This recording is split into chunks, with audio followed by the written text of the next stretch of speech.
আকাশবাণী কলকাতা। স্থানীয় সংবাদ পড়ছি ধৃতি সেন শর্মা। বিশেষ খবর হলো, এক সপ্তাহ বন্ধ থাকার পর দক্ষিণ কলকাতার কসবা ল কলেজে আগামী সোমবার থেকে আবার ক্লাস শুরু হতে চলেছে। এদিকে আশুতোষ কলেজ কর্তৃপক্ষ বহিরাগতদের ঢোকার ক্ষেত্রে কড়া নিয়ম চালু করেছে। চাকরি ফেরানোর দাবিতে আজ বিজেপির নতুন রাজ্য সভাপতি শ্রমিক ভট্টাচার্যের সঙ্গে দেখা করবেন চাকরিহারা যোগ্য শিক্ষক শিক্ষিকাদের একাংশ।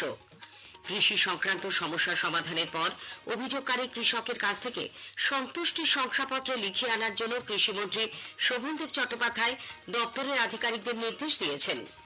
বন্ধ কলকারখানা ও বাগিচা শ্রমিকদের আর্থিক সহায়তা প্রকল্প আরো দ্রুত ও স্বচ্ছভাবে কার্যকর করতে নতুন পোর্টাল চালু করতে চলেছে রাজ্য সরকার। বরানগর থেকে ব্যারাকপুর পর্যন্ত মেট্রো রেল সম্প্রসারণ নিয়ে মেট্রো কর্তৃপক্ষের সঙ্গে গতকাল বৈঠক করেন রাজ্যের পুরমন্ত্রী। আজ উল্টো রথ।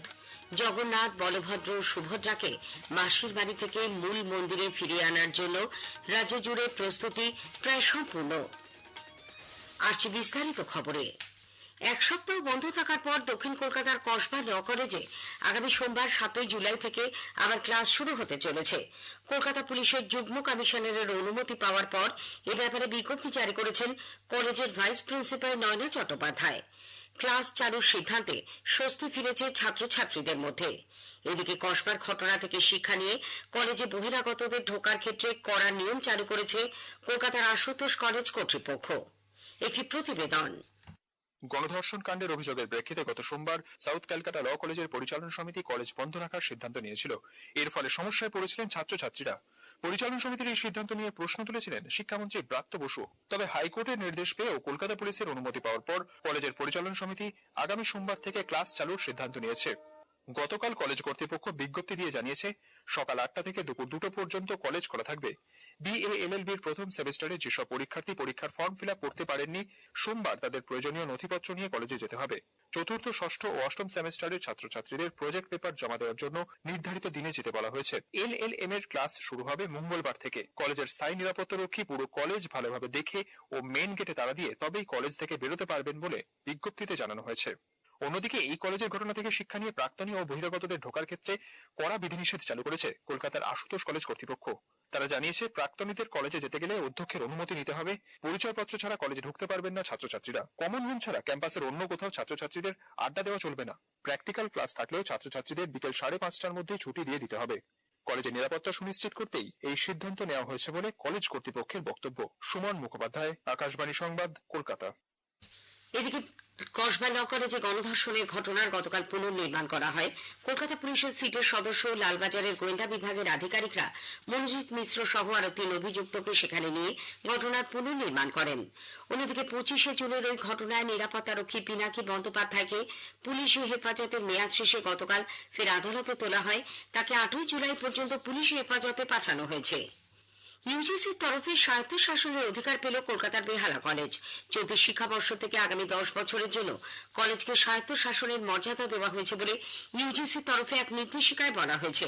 এতদিন এই কলেজ কলকাতা বিশ্ববিদ্যালয়ের অধীনে থাকলেও 2 বছর আগে ন্যাকের মূল্যায়নে A++ গ্রেড পাওয়ার পর স্বশাসনের আবেদন জানায় কলেজ কর্তৃপক্ষ। চাকরি ফেরানোর দাবিতে আজ বিজেপির নতুন রাজ্য সভাপতি শ্রমিক ভট্টাচার্যের সঙ্গে দেখা করবেন চাকরিহারা যোগ্য শিক্ষক শিক্ষিকাদের একাংশ।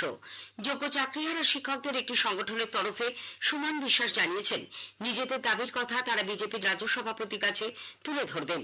আইনি লড়াইয়ে চাকরি ফেরানো ছাড়াও 22 লক্ষ OMR শিটের মিরাজ ইমেজ প্রকাশ, অযোগ্যদের চাকরি থেকে বরখাস্তের দাবিতে জেলায় জেলায় তারা আন্দোলন চালিয়ে যাচ্ছেন। 2016 যোগ্য চাকরিহারা শিক্ষকরা আন্দোলন করতে গিয়ে বিকাশ ভবনে ভাঙচুরের অভিযোগ উঠেছিল। হাইকোর্ট এই সংক্রান্ত মামলায় পুলিশকে তদন্তে তাড়াহুড়ো না করে গো স্লোর নির্দেশ দেওয়ার পরেও বিধাননগর উত্তর থানা চাকরিহারা শিক্ষকদের একের পর এক নোটিশ পাঠাচ্ছে বলে যোগ্য শিক্ষকরা হাইকোর্টে অভিযোগ করেছেন। বিচারপতি তীর্থঙ্কর ঘোষের নির্দেশ, যিনি বা যারা এমন নোটিশ পেয়েছেন তারা তা খারিজের জন্য আদালতে আবেদন করতে পারবেন। অন্যদিকে কোনো আন্দোলনকারী শিক্ষককে নোটিশ না দিতে হাইকোর্ট নির্দেশ দেওয়ার পরেও উচ্চ শিক্ষা দপ্তর তাদের নোটিশ পাঠাচ্ছে বলে কোর্টে অভিযোগ করেছেন 2 চাকরিহারা শিক্ষক চিন্ময় মণ্ডল ও সঙ্গীতা ঘোষ। বিজেপি ভোট পরবর্তী হিংসায় দলীয় কর্মী অভিজিৎ সরকার হত্যায় মানিকতলার তদানীন্তন বিধায়ক পরেশ পালকে গ্রেপ্তারের দাবি জানিয়েছে। কলকাতায় গতকাল এক সাংবাদিক বৈঠকে দলের নেতা কেন্দ্রীয় শিক্ষা প্রতিমন্ত্রী সুকান্ত মজুমদার ভোট পরবর্তী হিংসায় পরেশ পাল সহ এই ধরনের ঘটনায় যুক্ত পুলিশ আধিকারিকদের বিরুদ্ধেও গ্রেপ্তারের দাবি জানিয়েছেন।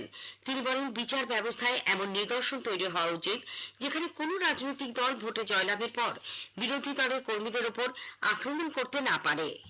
আদালত ঠিক যেমন মালদার কেসে মানিক চকের কেসে যে সাজা দিয়েছে যাবজ্জীবন কারাদণ্ড, সেই ধরনের কঠিন থেকে কঠিনতম সাজা আগামী দিনে তৃণমূল কংগ্রেসের কর্মীরা নেতৃত্ব যারা অত্যাচার করেছিলেন 2021 সালে তাদেরকে তার সম্মুখীন হতে হবে। বিচার ব্যবস্থা এমন একটি নিদর্শন তৈরি করুন যে ভারতবর্ষের রাজনীতিতে, বিশেষ করে পশ্চিমবঙ্গের রাজনীতিতে কোন রাজনৈতিক দল জেতার পর তার বিরোধীদের উপর অত্যাচার করার জন্য আর সাহস না দেখায়।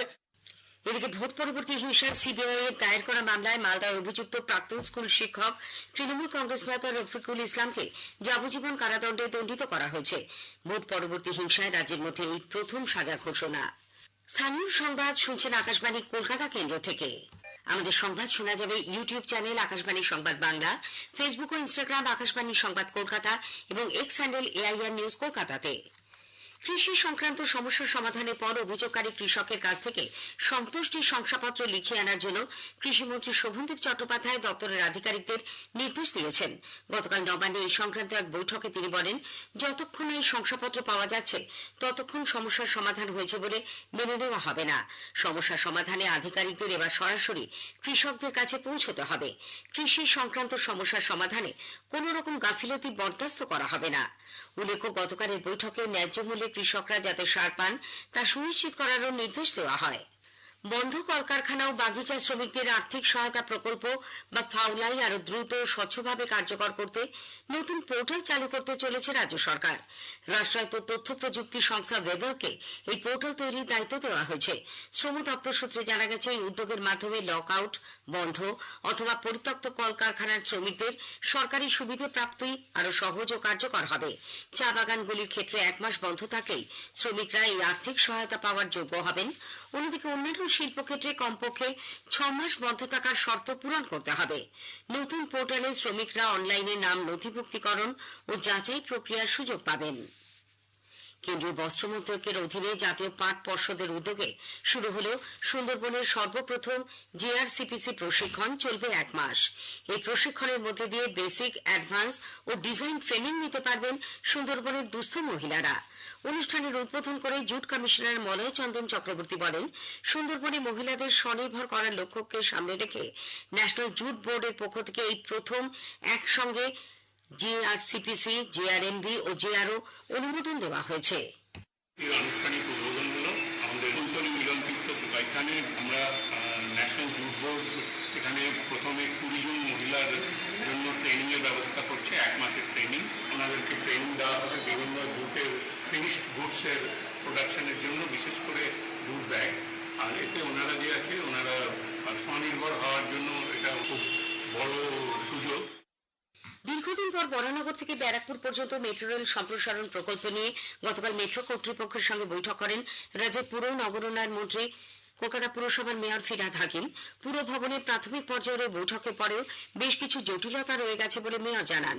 সাংবাদিকদের তিনি বলেন, পলতা জল প্রকল্পের অন্তর্গত পলতা থেকে ব্যারাকপুর, ডানলপ হয়ে টালা পর্যন্ত পরিশ্রুত জল পৌঁছয় টালা জলাধারে। ওই দূরত্বে ভূগর্ভস্থ একাধিক জলের পাইপলাইন রয়েছে। মেট্রো সম্প্রসারণের কাজে ভূগর্ভস্থ জলের পাইপলাইন সরানোর প্রয়োজন দেখা দেবে। পাইপলাইন সরাতে গেলে কলকাতা জুড়ে জল সরবরাহের বিরাট সমস্যা তৈরি হতে পারে। সমস্যার সম্মুখীন হবেন কলকাতাবাসী। পাইপলাইন সরানোর কাজে যে বিপুল অর্থ ব্যয় হবে তা কোথা থেকে পাওয়া যাবে সেই প্রশ্নও তোলেন তিনি।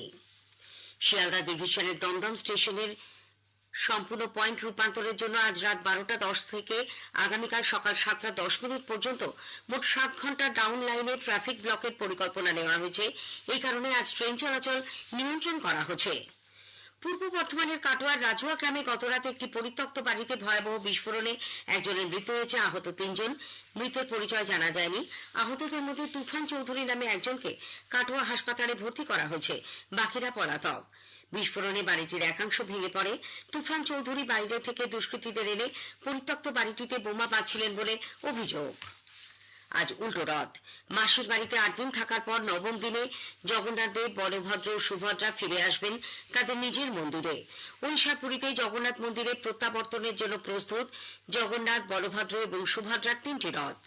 পুরী রথের পাশাপাশি প্রাচীন ঐতিহ্যবাহী হুগলির মাহেশের রথ, গুপ্তিপাড়ার রথ এবং মহিষাতলের রথ, কলকাতার ইস্কন ও মায়াপুরের রথ আজ বলরাম, জগন্নাথ ও সুভদ্রাকে নিয়ে ফিরে আসবেন মন্দিরে। মল্ল রাজধানী বাঁকুড়ার বিষ্ণুপুরে আজ ঐতিহ্যবাহী উল্টো রথ হবে। এদিকে কোচবিহারে গতকাল মদন মোহন ঠাকুরের উল্টো রথযাত্রা হয়। শেষ করার আগে স্থানীয় সংবাদের বিশেষ কিছু অংশ আরো একবার।